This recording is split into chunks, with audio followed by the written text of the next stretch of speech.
அனைவருக்கும் வணக்கம். எனது பெயர் சுரேஷ், ஸ்ரீரங்கத்திலிருந்து பேசுகிறேன். ஆன்மீக கதைகள். இந்த ஆன்மீக கதையில் முதல்ல விநாயகர்கிட்ட இருந்து ஆரம்பிக்கலாம். ஒரு முறை கைலாயத்தில் பார்வதி பரமேஸ்வரன் மற்றும் பாலகணேஷ் இருக்கும்போது மகாவிஷ்ணு பரமேஸ்வரனை பார்க்கறதுக்காக கைலாயத்துக்கு வந்தார். வரும்போது பாலகணேஷ் விளையாடின்னு இருந்தார். தன்னுடைய மருமக பையன் விளையாடின்னு இருக்கான் அப்படின்னு உடனே ஆசையாக குழந்தையை தூக்கி தன்னுடைய கைகளில் வச்சுட்டார். விளையாட்டுத்தனமாக இருந்த பாலகணேஷ் அவருடைய சுதர்சன சக்கரத்தை, மகாவிஷ்ணுவோட சுதர்சன சக்கரத்தை எடுத்து முழுங்கிட்டார். மகாவிஷ்ணுவுக்கு இப்போ என்ன பண்ணுறதுன்னே தெரியல.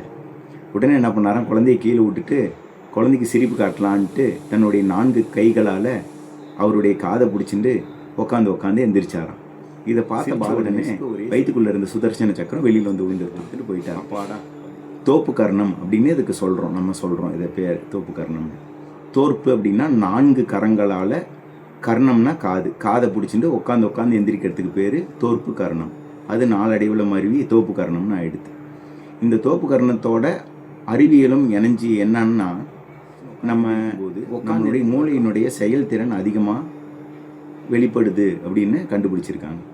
அதனால் இப்போ பரீட்சை வேற வரப்போகுது. எல்லா குழந்தைகளும் விநாயகர்கிட்ட தோப்பு கர்ணம் போட்டுட்டு அதுக்கப்புறம் பரீட்சை எழுத போனான்னா நல்ல மதிப்பெண் வாங்கிறதுக்கு விநாயகருடைய அனுகிரகம் பரிபூர்ணமாக இருக்கும். ஸோ விநாயகரை வழிபடுவோம், தோப்பு கர்ணம் போடுவோம். நன்றி, வணக்கம். எங்கள் சேனலுக்கு லைக் பண்ணுங்க, ஷேர் பண்ணுங்க, மறக்காம சப்ஸ்கிரைப் பண்ணுங்க. ஆலை நாள் அழகாபுரம்.